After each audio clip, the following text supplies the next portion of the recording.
Good morning. Good morning, everybody. Welcome to the Saturday Morning Mastermind. I'm your host, Samantha Studebaker-Carl, broadcasting to you from beautiful Indianapolis, Indiana. And I'm here with my good friends Dan and Catherine and Lori and Jason. And today we are going to continue our discussion of The Big Leap by Gay Hendricks. And we are in chapter 6, starting on page, what page is this? Let me see, 159.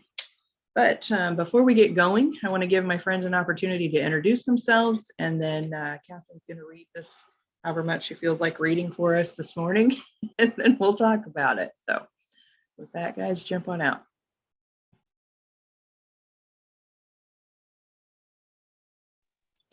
Hello, it's Jason from Tampa. Glad to be here. Good morning, Lori Emmons from Denver. Good morning, Dan Sissik from sunny Las Vegas, Nevada.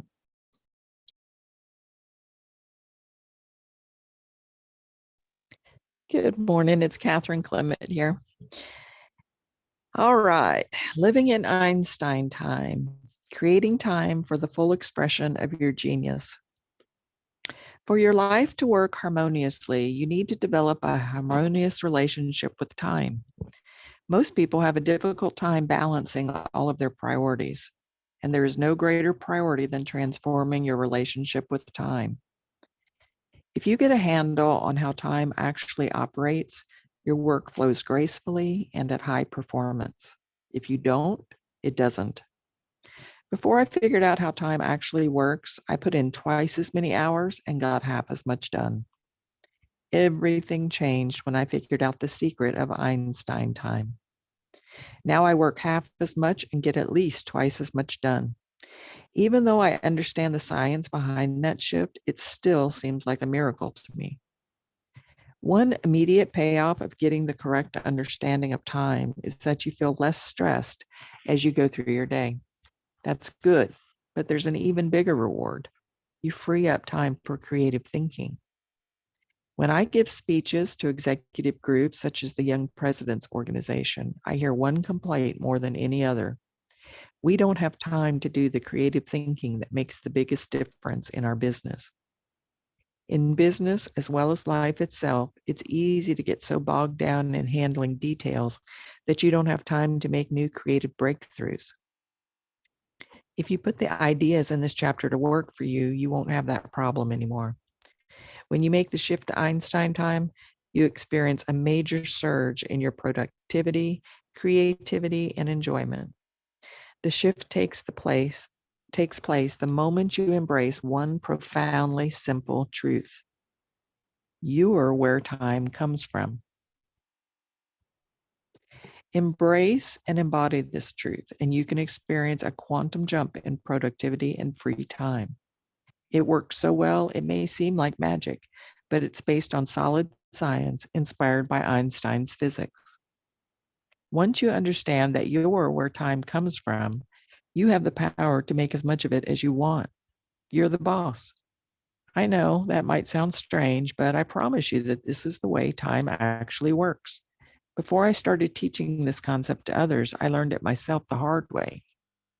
About 20 years ago, in a period of great frustration and stress, I discovered that most of my stress and frustration occurred because I had time all wrong.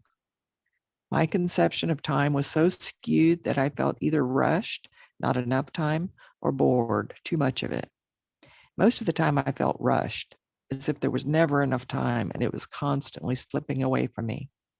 I never got all the things done that I needed to do, even though I felt like I was working overtime. To escape the distress I was feeling, I took a 3-day walkabout in the Rocky Mountain wilderness. I thought that perhaps a few days of dealing with fundamentals such as thunderstorms, pumas, and such would clear my mind. On the last day of my trip, as I perched on a boulder overlooking a flowing mountain brook, I had a realization that changed my life and gave me my serenity back. I saw that my understanding of time was based on an outmoded Newtonian paradigm.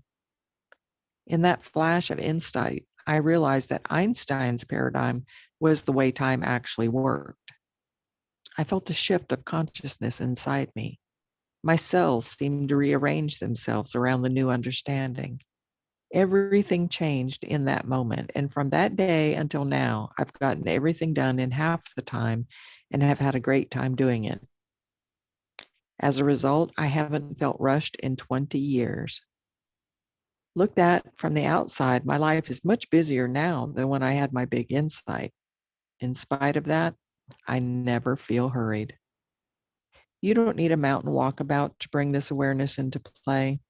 After he heard me talk about Einstein time at a seminar, a Manhattan stockbroker sent me an email telling me about what had happened recently on his daily subway ride to Wall Street. He said that he was running late one morning and had sprinted to catch the train, trying to balance a cup of coffee, a bagel, and a briefcase. Jammed in with the other riders on the crowded train, he started to look at his watch, but couldn't raise his arm because he was wedged in so tightly between people. He felt a wave of panic building because he couldn't see what time it was or assess how late he might be for his meeting. Suddenly, he recalled our conversation with Einstein time. Wait a minute, he thought. I am time, and I'll make enough of it so I won't be late for my meeting. He relaxed his body and tried to focus on enjoying the moment in spite of his wedged-in state. Since he didn't have to worry about falling over, he closed his eyes and put his attention on being just where he was. Soon, he reached his destination and walked out into the crisp morning air. Again, he felt the urge to look at his watch, and again, he let the urge pass. When he got to the meeting that he expected to be late for, nobody was in the room yet. He sat down alone and relished the at-ease feeling in his body. Soon, people began streaming in, full of complaints about late trains and buses, slow-moving lines and coffee shops, and such. He just smiled. Now, I invite you to make the bold move of changing to Einstein time. If you're using any time management system, put it in a drawer and don't look at it again. In reality, you probably haven't been using it anyway. Einstein time is a new kind of time management that reorganizes your conception of time at the very core. It doesn't take any time to use it. In fact, it generates time while also producing abundant rewards in creativity, feelings of ease, and financial well-being. This new way of being with time delivers 4 main benefits. You get more done in less time. You enjoy plenty of time and abundant energy for your most important creative activities.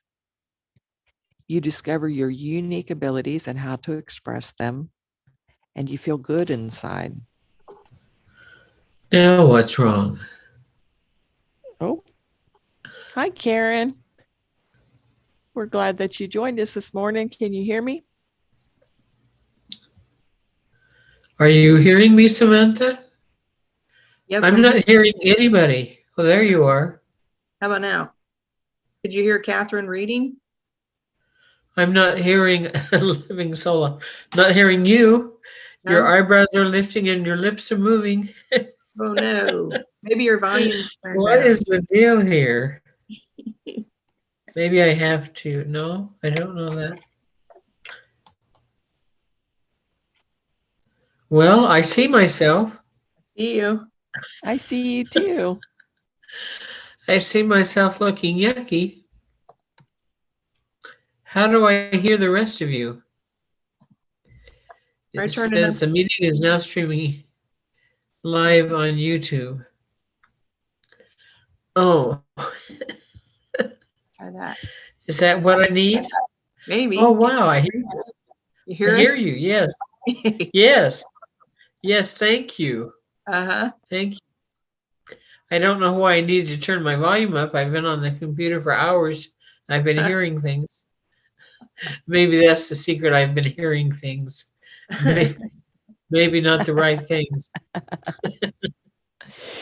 Well, we're Okay, reading in chapter 6, and I'm going to jump back just a little bit to we're talking about Einstein time. So I'm going to tell you what Einstein time does for you. Cool. Thank you. I'll mute now. Thanks. So glad you're here.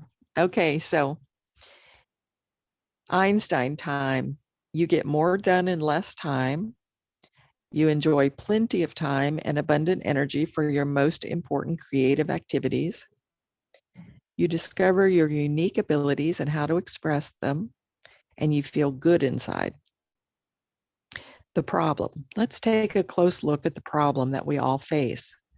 Along with millions of other busy people, you probably have thought about time quite a bit. You probably have purchased one or more of the time management systems, such as the Franklin Covey system or the one that my neighbor David Allen created. At first, you probably had the highest intentions of using it faithfully. However, after the class ended and the consultant departed, you tried to use the system but struggled with its complexity. Eventually, if you used it at all, you kept a small part of it and quit using the rest. You may have even felt guilty that you didn't use it to its full advantage. Then, sometime later, you probably bought another one. I don't want you to feel bad about any of this. You're in good company, mine for one. Before I figured out the secret of time, I probably studied or bought half a dozen different systems. Give yourself some appreciation for making the noble effort. Your original intention was to solve one of the most difficult problems in modern life: how to get everything done you need to do and still have time for creativity, family, and yourself. This noble intention causes millions of people every year to invest in time management systems, only to find that they stop using them or that the systems consume more time than they save. The solution. Einstein time gives you a way to expand the amount of time you have for creative expression and intimate connections. With Einstein time, you not only save time, you'll learn how to become the source of time, so you can make as much of it as you want. With Einstein time, you'll also discover how to liberate the energy you need for accomplishing your most precious activities. You'll understand exactly what drains your creative energy and how to stop the drain. The result? No more rushing, no more time pressure, no more feeling exhausted because you worked all day and didn't get any of the important things done. Instead, you have plenty of time, an abundance of energy, and the skills that will keep both time and energy in a constant state of refreshing renewal. There is no evidence that the pace of life will become slower in the future. We need ways to organize our time and energy, but the existing systems of time management are useful only up to a point and with certain types of people. For most of us, and especially for creative people, Einstein time delivers a unique set of benefits. It's simple to understand, easy to implement, and so useful you'll wonder how you ever did without it. Now, it's time to slip out of the time trap you've been caught in so you can soar into the open spaces of your zone of genius. While it's possible to make improvements in your work and personal life by applying a Newtonian approach to time, you need to make an Einsteinian shift in order to experience a genuine liberation from time constraints. At best, a Newtonian approach gives us incremental improvements. What we really need, though, is radical transformation. That's where Einstein's paradigm comes into play. The old paradigm. The Newtonian paradigm of time is also its limitation. Let me read that again. The Newtonian paradigm of time is also its major limitation. The Newtonian view says there's only a finite amount of time, and it must be carefully portioned out so there will be enough of it to do the things we need to do. The Newtonian paradigm assumes that there's a scarcity of time, which leads to an uncomfortable feeling of time urgency inside us. It's exactly the same problem we would have if we assumed there was a scarcity of food. We'd always be hungry, and we'd always be afraid there wasn't enough food available. If you've ever thought that way about time, welcome to a very large club. There's hope, however, because while the Newtonian view is where most of us start, it is not how time actually works. Newtonian time scarcity is just a stage we're passing through, just as Newtonian physics was a stage we passed through on the way to Einstein's breakthrough. The Newtonian time trap in detail. The Newtonian paradigm guarantees that you will always have a problem with time. You'll either have too little of it or too much. You'll either have no time at all or be sitting around with time on your hands. You'll be rushing to catch up or bored out of your wits. In the Newtonian world, we're either running out of time or watching the seconds creep by. Think of how many times in your life you've heard someone say, I have exactly the right amount of time to enjoy everything I'm doing. I don't believe I've ever heard anyone say anything like that. Most people seem to live at the two extremes of the time continuum, rushing to stay ahead of the clock because they're busy, or virtually brain dead with boredom because they don't have enough to do. At the heart of the Newtonian time crunch is a dualistic split. We are deluded into thinking that time is out there, an actual physical entity that can put pressure on us in here. That's ridiculous, of course, but try to tell that to a patient in a cardiologist's office. As Meyer Friedman, MD, pointed out in his classic book, Type A Behavior and Your Heart, typical heart patients have a marked sense of time urgency. They're in a race with time, and their hearts show the wear and tear of it. Newtonian dualism pits us against time. In this paradigm, we think of time as the master and us as its slave. At the extreme, time becomes our persecutor, and we think of ourselves as its victim. Since time feels like an ever-present entity hovering in the background of our lives, we come to feel that we're victims of an entity that's always there all the time. Such a view is dangerous to our health, disastrous for our business, and ruinous to our relationships with family and friends. That's why I urge you to adopt Einstein time. Not only is it a new paradigm, it can literally be a lifesaver. Our time problem, a space problem.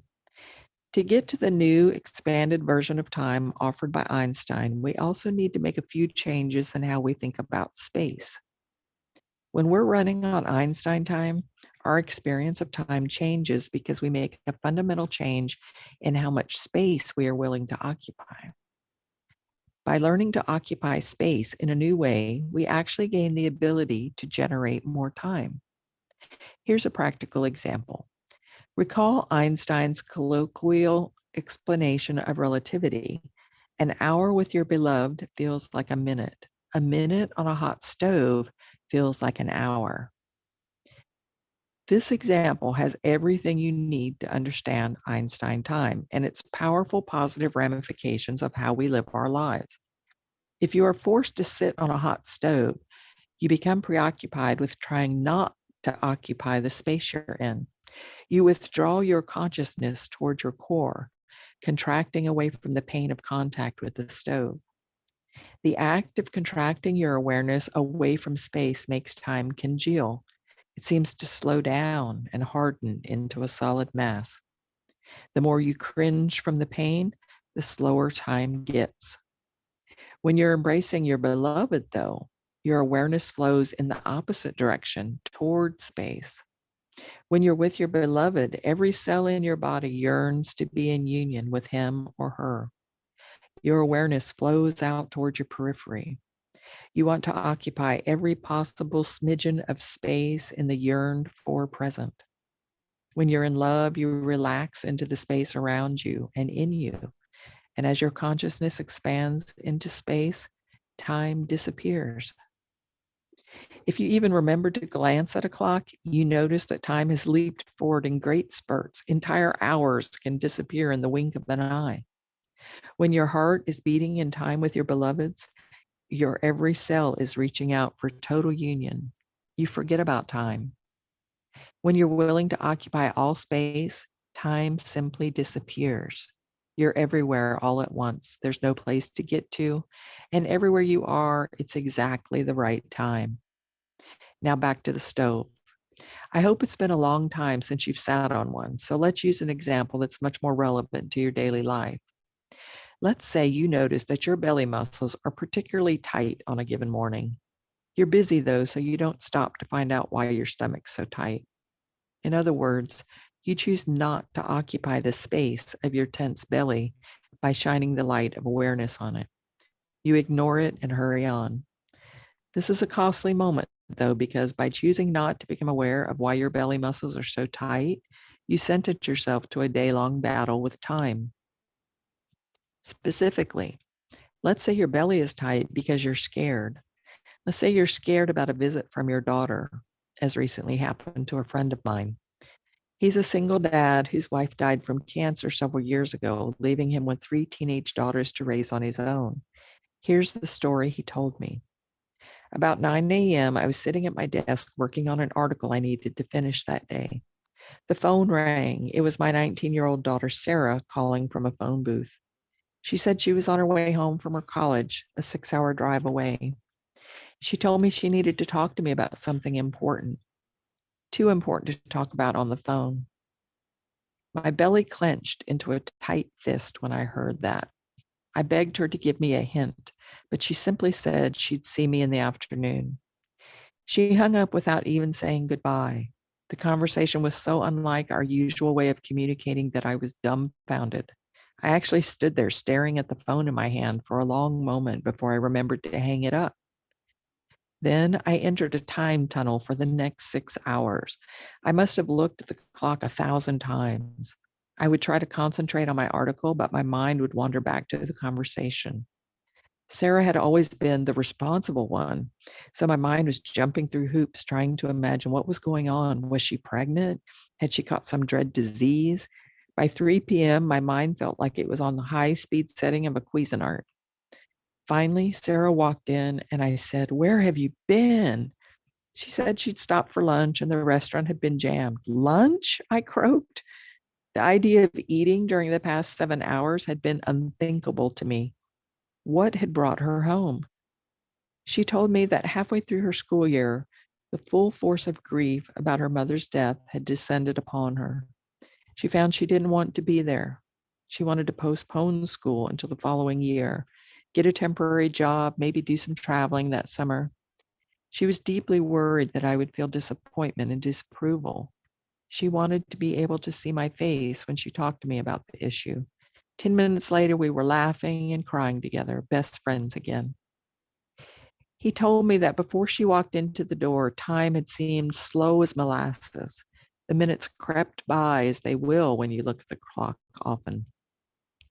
His creative energy disappeared also. No matter how much he tried to busy himself with his work, his mind kept returning to the knot in his belly and the worries in his mind. Suddenly, though, when Sarah shared her dilemma and her desires, time took on a different characteristic. An hour or two flew by as they talked about their feelings about her quitting college. Here's the real Einsteinian magic at work, though.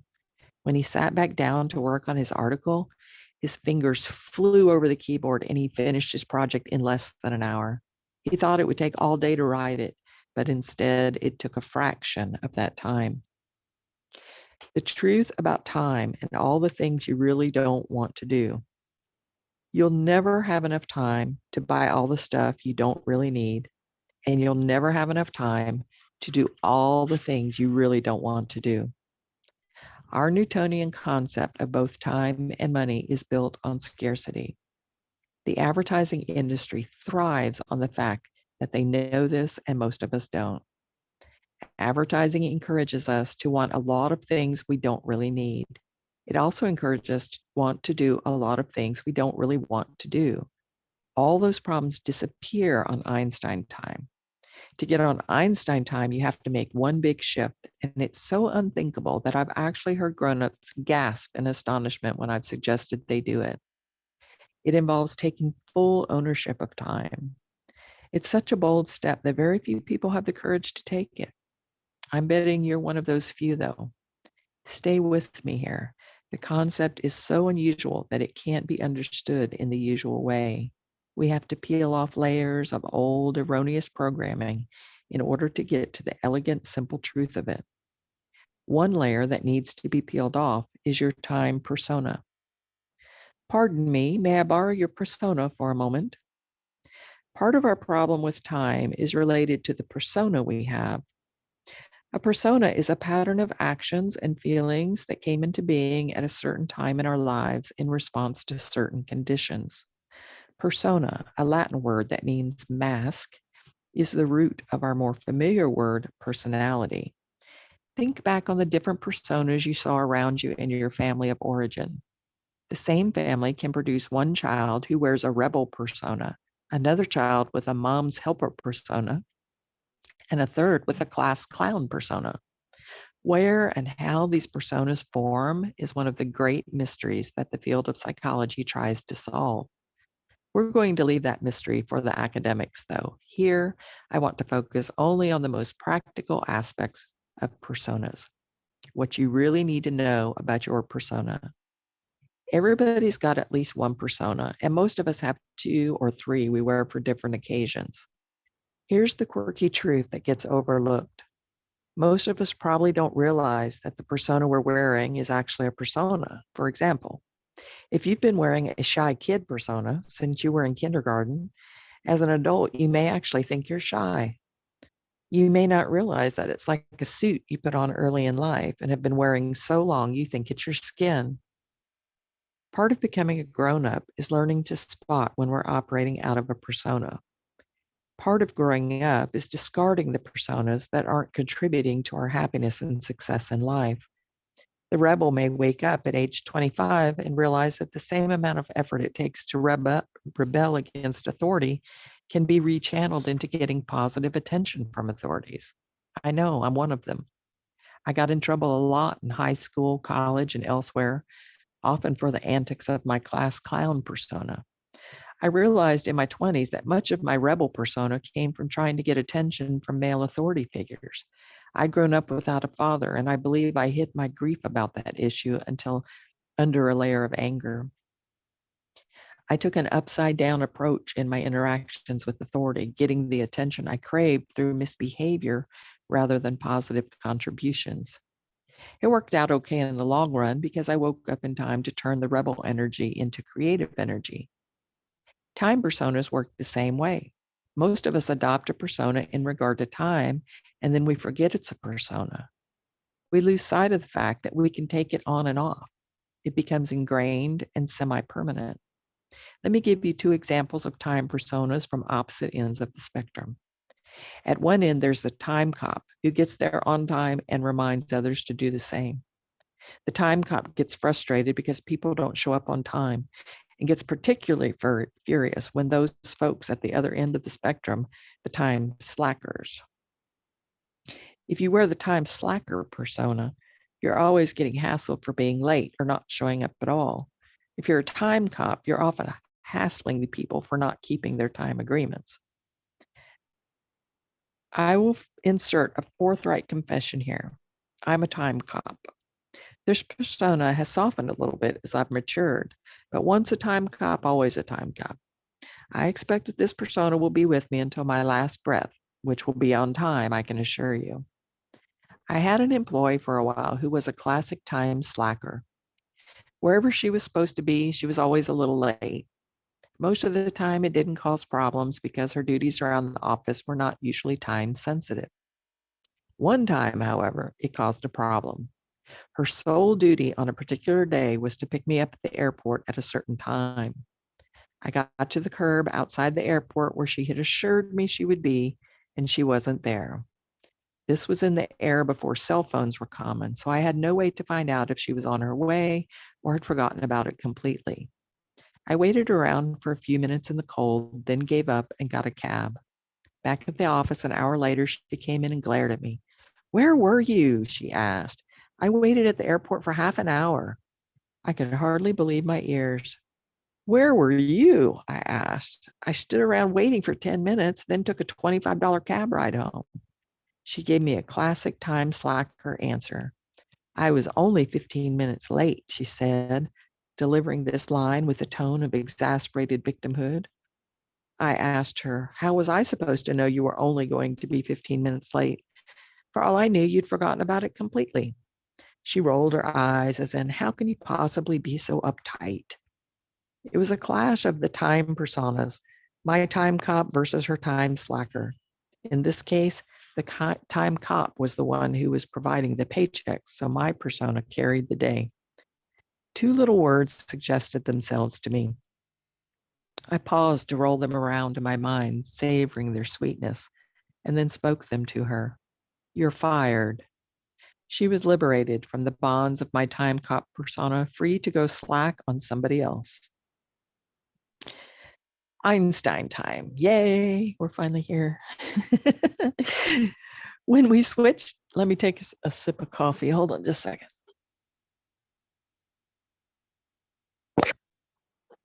Oops, sorry. All right. When we switch to Einstein time, we take charge of the amount of time we have.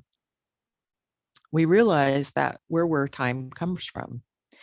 We embrace this liberating insight. Since I'm the producer of time, I can make as much of it as I need. By getting the truth of this statement, we make a major adjustment in ourselves. We heal the dualistic split embedded in the Newtonian relationship with time. We are no longer in an us versus them relationship with time. We're the source of time. And by realizing that fact, we become the truth of it. It takes practice and keen awareness to master this concept. I'll show you how to make the most of your practice and what to focus your awareness on. If this all sounds mysterious and elusive, just remember, so did driving a car before you could do it. When I first sat in the driver's seat as a kid, I was sure I could never figure out all those complicated moves. I did, though, and you did too. If you can do that, you can master Einstein time. It's like driving, but with no car. I'll be blunt here, just as blunt as when I'm confronting limitations in my own mind.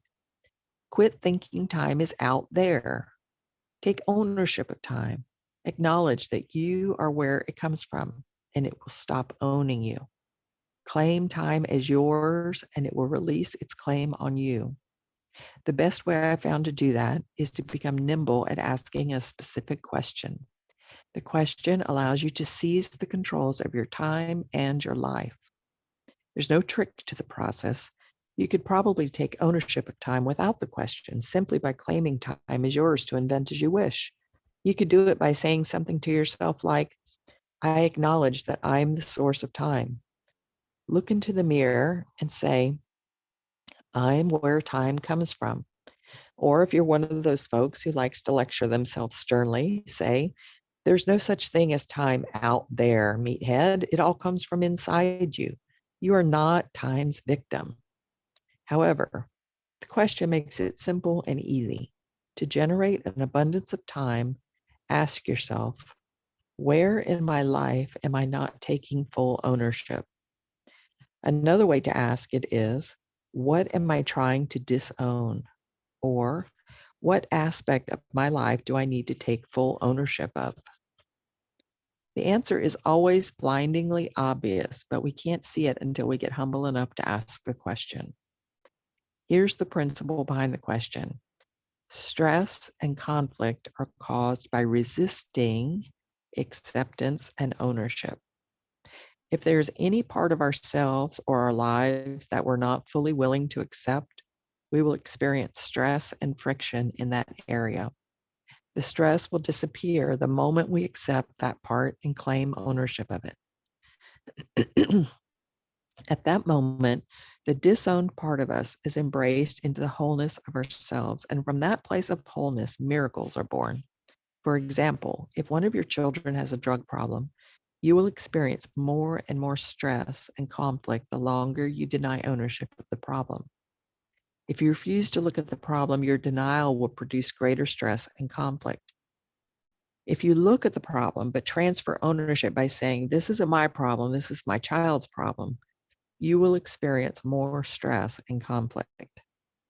Resolution of the problem will begin the moment you or your child claims ownership. It is important to note that one person usually claims ownership first. In my experience, it is rare for both people to step into responsibility at the same time. If you claim ownership first, full resolution won't occur until your child also claims ownership. When both of you decide to take ownership, as in, this is my problem and I'm committed to resolving it, you can work genuine miracles. I've seen such miracles hundreds of times. Are you guys still hanging in there? I think so, but I feel like we may want to talk about this before we finish. I don't know. What do you guys think? I Okay. mean, we are kind of close to the top of the hour, even though we started late. Okay, let's talk. There's plenty to talk about. Yeah. Yeah. This is I know we've all experienced this aspect of feeling like we don't have enough time or feeling like time is dragging on in one way or another. I know that with me, I've experienced that a lot of times, I tons of times. I can't even tell you how many times, but Dan, you're unmuted. Go ahead and jump out there. You got something. Well, I was gonna say I agree with you there. And he pinpointed there have been times where I've been sitting at my doctor's office and it's like, okay, why is she not in here? My appointment was at 9 and it's 9:15. Why? But I'm a time cop. I'm sorry. I hate waiting on people. It absolutely drives me batty. I hate it. And conversely, my brother is a time slacker. He will be late to his own funeral. And I say that half jokingly, but at the same point, half with full belief that will happen. He will be late to his own funeral because he's just that type of person. But I understand that about him, so I've worked around that.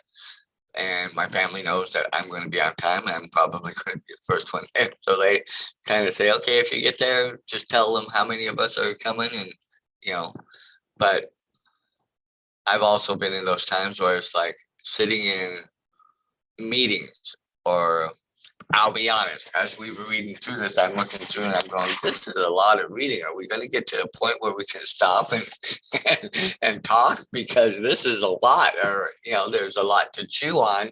And it was kind of, for me, it was kind of starting to drag on, to be honest. Nothing against your reading or anything, Catherine. I love the reading. You did a great, but in my head, I'm like, okay, there's a lot I want to, chew on it. And so, and then there have been other times with my family or in those moments, like last weekend, it was my former roommate's daughter's birthday. I went over for her birthday for a while, and then I had to leave and go somewhere, and then so I didn't get the full enjoyment of being there in that moment.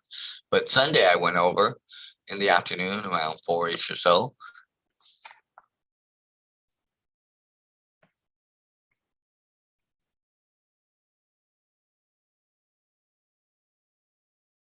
Oh, lost Dan. Who else has a thought on the different aspects of time? Well, I can just verify that, as astounding as this sounds, that you can just change your relationship with time. Like some people may be thinking, okay, this is woo woo and this is crazy and it's not going to happen. I have experienced Einstein time. I am one of those creatives. And so I pretty much live in Einstein time, and I purposefully manipulate time when I'm, if I'm going to be late somewhere. I don't know how it works. It does feel like magic, but you can expand time when you're running late for something and actually get there on time. And I don't know how it works. It's really, really weird. What I do know is exactly what he said. Our resistance to things is what causes the stress. And because, I've got a lot of stressful things going on in my life right now, just like everybody else. And I'll wake up, I'll just suddenly wake up in the middle of the night just with my heart racing, 300 miles an hour, because I can't remember if I paid a bill that's due tomorrow or something like that. It won't be anything particularly important or anything that I can necessarily do anything about in the middle of the night, but because of this time thing, that's a time issue there. And so even though I do live in Einstein time, I still, deal with Newtonian time. Like it's kind of like the fallback, we were kind of raised on that. We weren't necessarily raised to believe that we could manipulate time. So, but it absolutely can be done. And but it doesn't always work.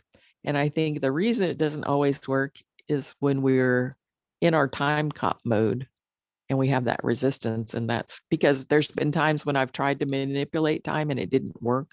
And I got frustrated and angry, but it was because I was in resistance at the time. So like what he's saying is absolutely correct. Come back on in, Dan. We lost you there. Yeah, I don't know why, but I guess time decided, okay, he needs to shut up for a moment. But to finish what I was saying, but I've been with finishing with what I was saying for last week, but when I was there Sunday afternoon in that time kind of, it didn't seem like it sped up. It just seemed like it was there. And then when it was time to leave, it was the right time to leave, to come home, to do. But it just, and it was like I was in the moment, enjoying it, and just enjoying being with them, and had dinner with them and visited. So it was weird how, how you can be aware of it, but yet not aware. And I think also a weird thought that just hit my head is I think sometimes when we're in our zone of excellence, I think that's when we're working more in Newtonium. I hope I'm saying that right, Newtonium time. But when we're in our zone of genius, that's when we can work in the Einstein time and be able to, I know he says that you can, pretty much instantaneously make it work, but I think, like you said, I think we get caught up in that old, patterns and fall back into our zone of excellence. And I think that's puts up that resistance. Whereas in the zone of genius, we open up that resistance. I'm of the understanding that being a time cop, I've always, been that way. I'm always on time, and all my other studies and learning, I'm learning that whatever you resist persists. And so you're just going to amplify the aggravation and the stress. So just stop the resistance. And that's harder to do than you think it is, or we think it's hard, but I can tell you, for me, as far as like resisting things, that's probably one of my biggest issues in life in general is resisting things and making it harder than it has to be, and I do that in so many areas, and I am constantly working on that. But I can tell you one of the biggest ones, just recently I had a huge breakthrough in terms of taking ownership of something. And when he was talking about these questions about taking ownership of it, it just made me realize, like with the business, I've been resisting a lot of aspects of my business and my responsibilities within it and my position within it. And my girlfriend was here in the fall.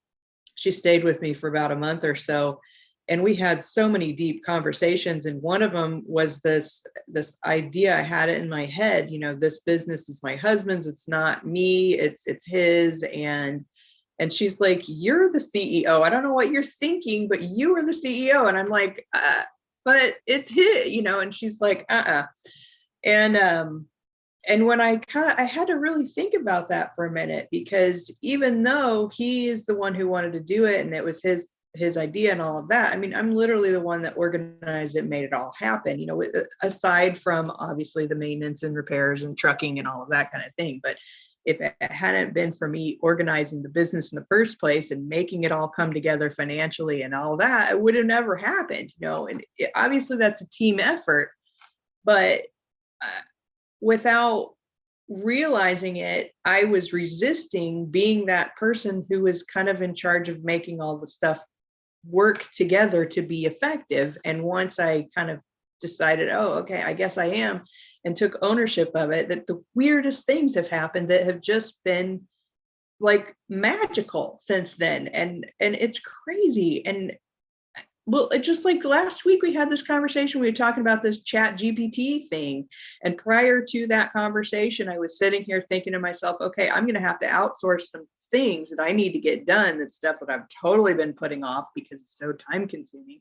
And then that's just magically, Catherine, it was like, hey, have you even heard of this thing? And it wasn't even relating to the business. It was just completely separate. And it just came up. And then I'm like able to use this tool to save so much time and effort. And so now it's like magically getting done faster. Yeah. So it's crazy. And even the things that I was resisting before in my daily activities are going smoother, and they're less uncomfortable, and I'm enjoying it more. It's kind of like I've renewed my passion for being a business owner. And it's crazy how just taking ownership of something that you've been resisting can make a huge difference in how it feels in terms of time and effort and everything. So, okay, that's all for now. But that's what's funny is I don't think me and go ahead, Jason. Yeah, let me hop out real quick. It sounds like you found a way, Samantha, to outsource the collaboration on things you want to do with your business, and in a way, sort of just make the most of your time. I have to say, I was not thrilled about the way that we ended the trying to understand the concept of Einstein time, because just taking responsibility of doesn't sound like too enlightening to me. but in listening to what everybody else is saying and the different kind of takes on it, it seems to me that, like with what Lori was saying about resistance and about the understandings of of um,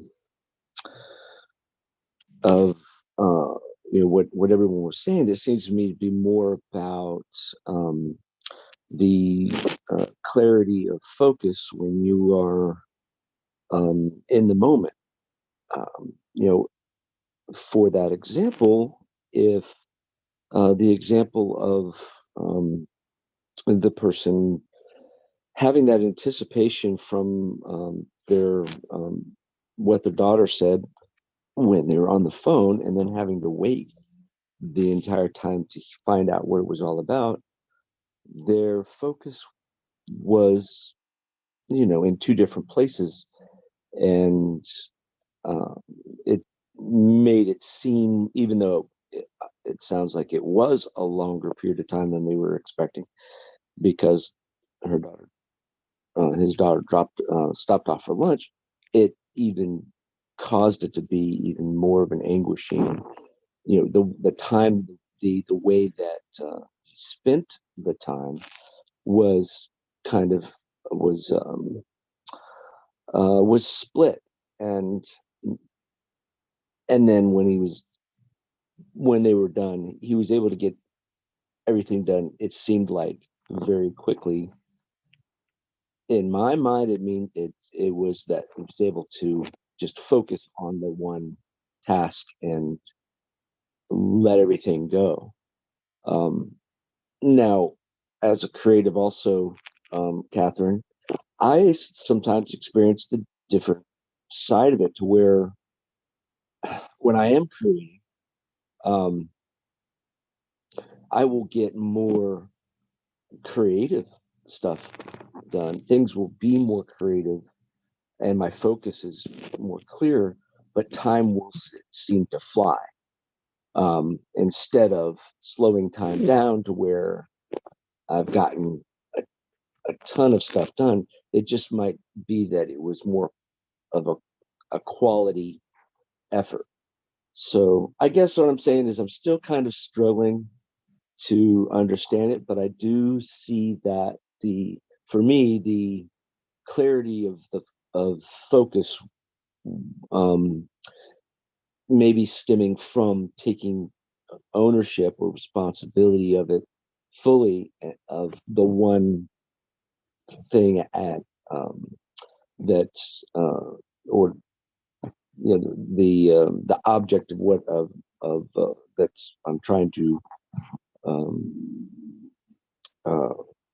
really trying to complete, then the more clarity I have with that, just focus without other things getting in the way, even if it's just me wanting to take a look at time. It seems like that can allow me to be more efficient. But to me, it just doesn't seem like, in my experience, unless I'm looking at the clock to make sure I have over the amount of time, I can very easily slip past a goal of getting something completed on schedule. And then I'm trying. Something happened with your mic, Jason. I can't hear you now. Like I hear you, but it's so faint, like you're across the room or something. Yeah. There you go. Yeah. So, and I'll just wrap it up real quick then. In that, where I seem to be able to find time is in that recognizing that a lot of time is being drained from from events and from people and things within my environment, within my world, and that I can expect that there will be certain time drains that I can perhaps take back that time, which will sort of give me the time. So being able to recognize those beforehand and be like, okay, let me save a little bit of time in this area, in this area, in this area throughout my day or throughout my journey, then that can actually produce. But it's just this whole concept of Einstein time. I would really love to be able to be in control of that. And so this is just so very fascinating. Thank you so much for everyone. And I'll just stop right there. I think after listening to you, Jason, and I think I get a sense of because I think I'm fighting with that too a little bit. It feels like we look at time based on what we've been taught and told and have lived all our lives, that we have 24 hours in a day. And in that 24 hours, you have to give yourself time to rest, and they say optimally like 8 hours, 7 to 10 hours or something like that. But some of us don't need that much. A lot of times I tend to sleep 5 to 7. And other people need more and stuff. My brother needs way more. But also that we go to jobs, and we work 8-hour jobs, and we've gotten so, and then we get told, okay, well, you have a week to get this project done, or what. We get so bombarded that time is such a constraint that we just accept it, and we get in that mode. And I think it goes back, like I was saying, to when we're in our zone of excellence and we're dealing with that Newtonian time, that we, because there have been times where somehow, going back to what Kat was saying, when I accepted ownership of something that I really didn't want to deal with or partake of, or felt like was dropped on me, it seemed like it was so much harder to deal with and so much harder to want to do it. But when I took ownership and decided, okay, this is mine, this is what I have to do, this is where I have to, if I'm going to get it done, I need to come at it with the best mindset and be in the best place. And I don't always do this, but a lot of times I fight it and begrudging and not wanting to do it. But when I do, I find that the task becomes easier, and it still might take time, but somehow it seems to flow better. But a lot of times I don't realize that I've made that decision and that's why it's happening that way. And I think that's the other part of it, is we're so boxed into what we have been taught and learned and ingrained in our who we are. Yeah, I agree. I think that a lot of it has to do with the fact of what we think we're supposed to do in terms of relation to time. We're supposed to work within certain hours. We're supposed to get things done in a certain amount of minutes, or we're supposed to, we have to live within this idea of a clock at all. And, you know, because I mean, if we take the clock away entirely, there really is no such thing as time. There's the passage of this earth through our universe around the sun, and you know, we can choose to work within that in any way we choose to, but we love to be, I don't want to say love's not the right word, but we as a society or as people or as humans or whatever love to like try and control things, and then we put ourselves in these little prisons of, you know, you can only do things between a certain time of day, if you will, or we can only accomplish things, we can only go, or we can, you know, whatever it may be. And you know, it's like with me, I have this kind of time frame within that I typically will do my office work, and then I'm like, I'm out of time. But reality is I could continue to work as late as I wanted to. I mean, I'm not really constrained by anything other than my own concept of the hours that I have set for myself to work. And so it's funny how we do that to ourselves. Now, obviously, if we're working on someone else's schedule, that it's a little bit different, but I can't, there have been many times in my life where I have been, you know, quote unquote, running behind to be somewhere. And I'm, you know, always very much on time. That's very, you know, my kind of attitude towards things is to be early. And so if I find myself in a situation where I'm running late, it's like it's this big, huge tension within me. And, you know, just like the guy on the subway, the same thing. But I have also learned that when I'm in that situation is that I need to let go of my resistance to being late, which is a weird thing to do when you're just like one of those people who really wants to be on time, right?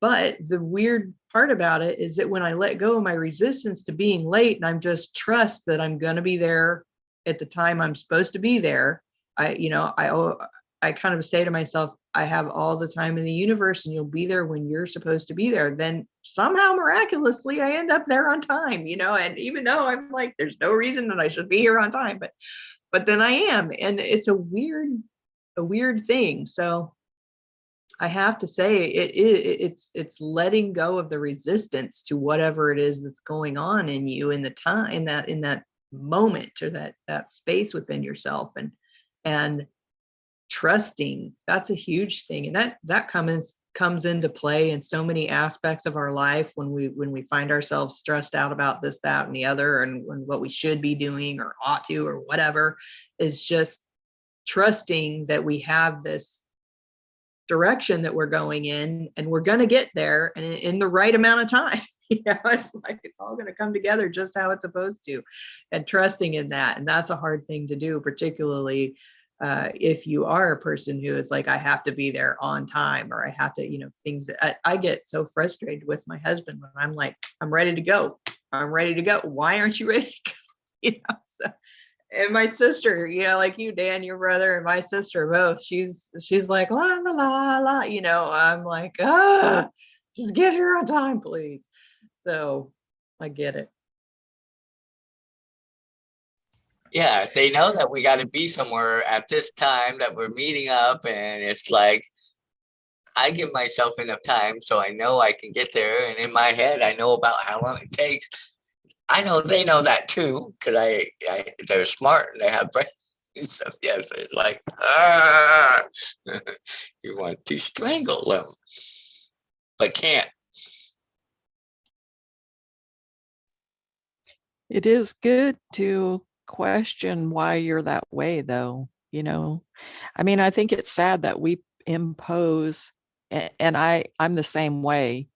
So I think it's horrible how much abuse I impose on myself in the form of, I mean, my heart will be racing and like almost having a panic attack. Not really, I don't want to, people that have real panic attacks, that's nothing to play with.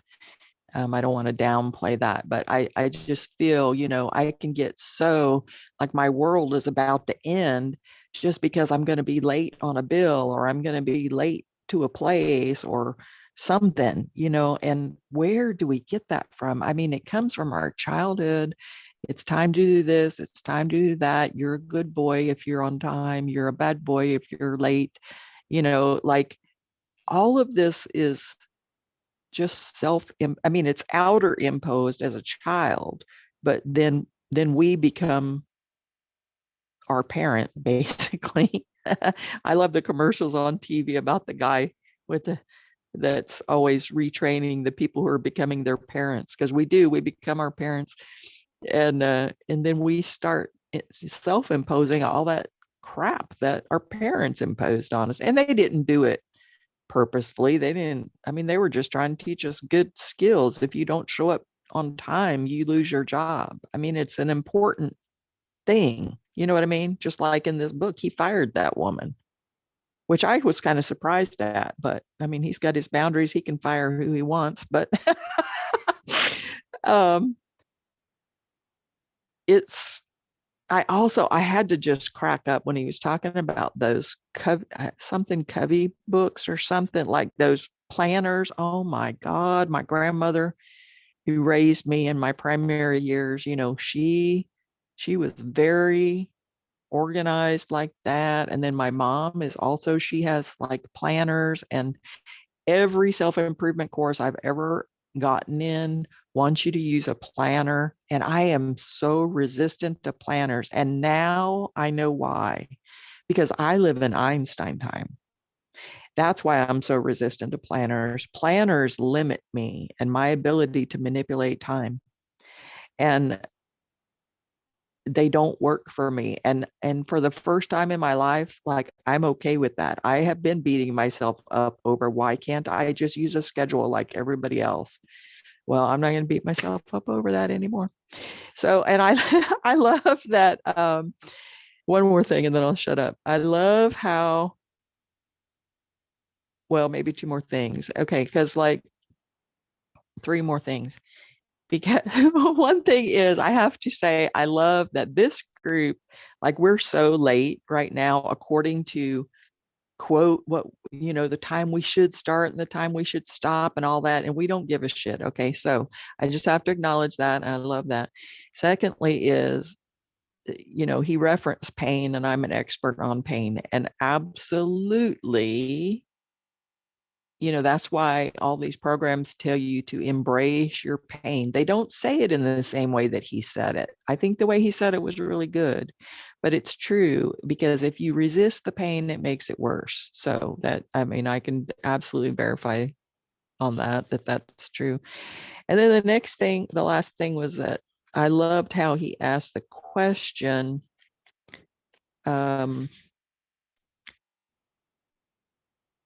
where in my life am I not taking full ownership?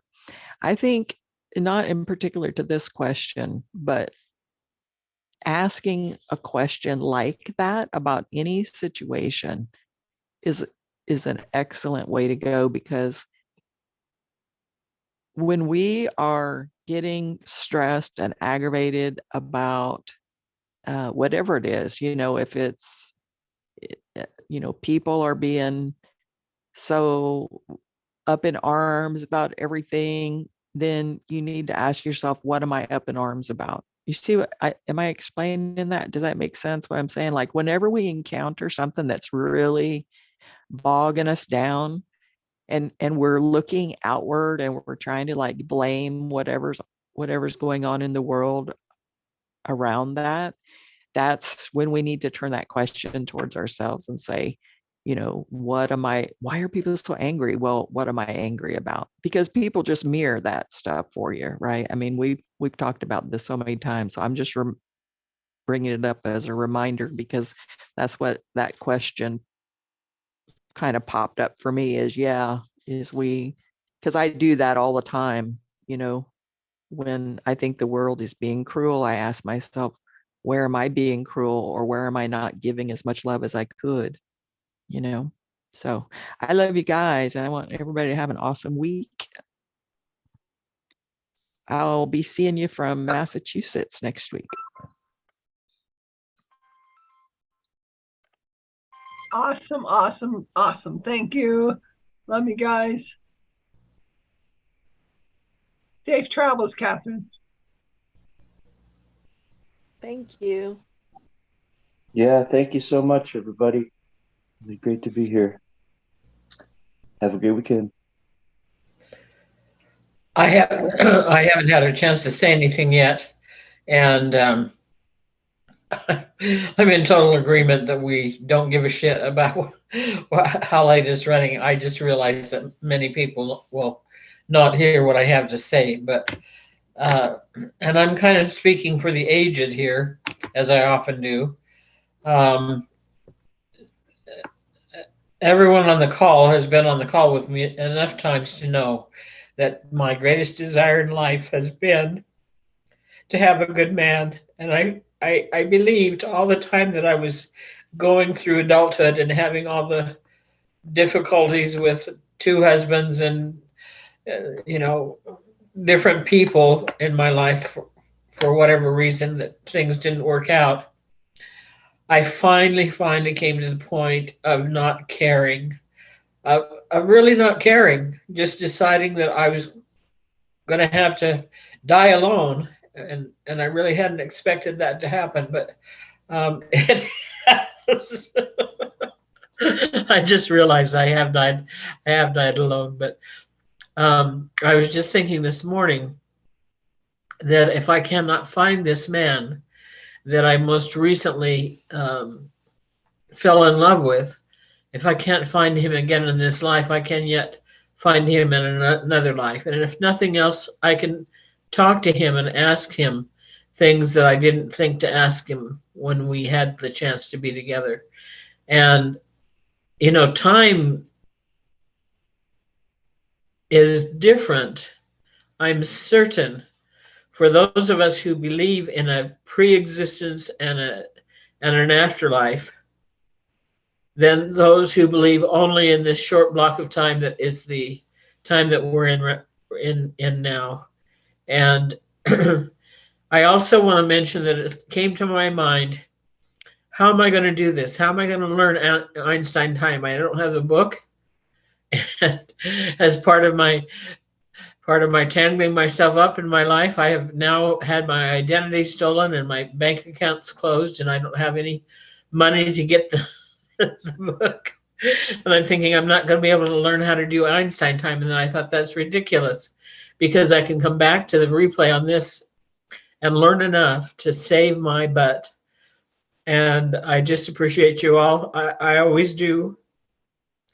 I appreciate you a lot. And I feel, Catherine, that lately I haven't let you know, in particular, I haven't let you know how much I appreciate you. But I appreciate every one of you. And I thank you for being here this morning. And I'll let you all unclog your ears from my tears. Thank you.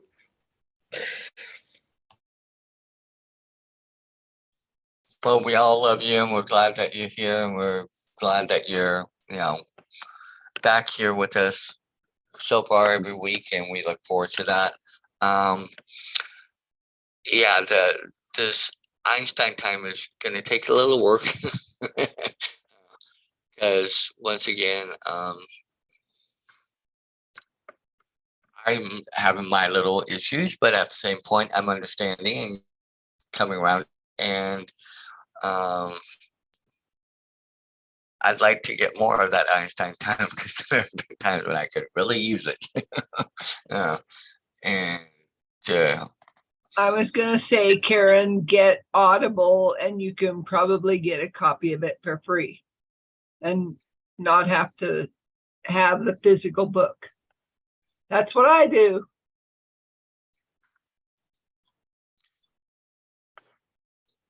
oh yeah, that's a good idea, Audible. Or you might even be able to search Google and see if there's a free copy, that somebody might have uploaded a free copy or something, or sometimes you can find a free copy somewhere too. I've done that before and found free copies of Think and Grow Rich and stuff like that. So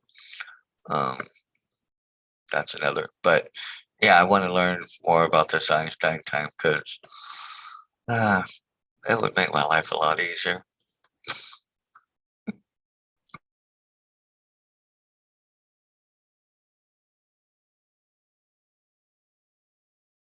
I love you guys so much, and we learned so much from each other. And Karen, I'm so glad that you mentioned that aspect of this, that you can just go back and watch from the beginning, because I forget to remind people of that. If you're out there and you've caught this video and it's the middle of the book, you can always go back to the beginning of our discussion and follow along with us from there.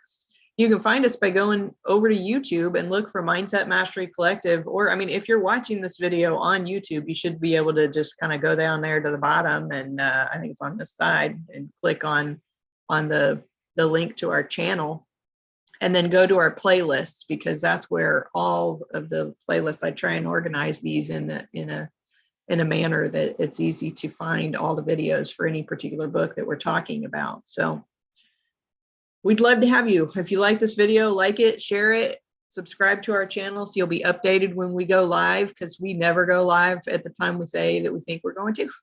we always, I will tell you this though, if you want to participate with us, we are always on here Saturday mornings. I take that back, not always on here every Saturday morning, but when we are on here, which is most Saturday mornings, we are always on here before 10 a.m. Eastern or 7 a.m. Pacific. We just aren't live on YouTube yet. We are just live together with ourselves on the Zoom meeting. And if you go to SaturdayMorningMastermind.com, you'll find the link to get into our Zoom meeting, which doesn't change unless some apocalyptic thing happens, like Zoom stops working or whatever. So with that, guys, we hope to have you join us, or just, give us a like. And Facebook. Yeah, Facebook. You can find us on Facebook too, Mindset Mastery Collective.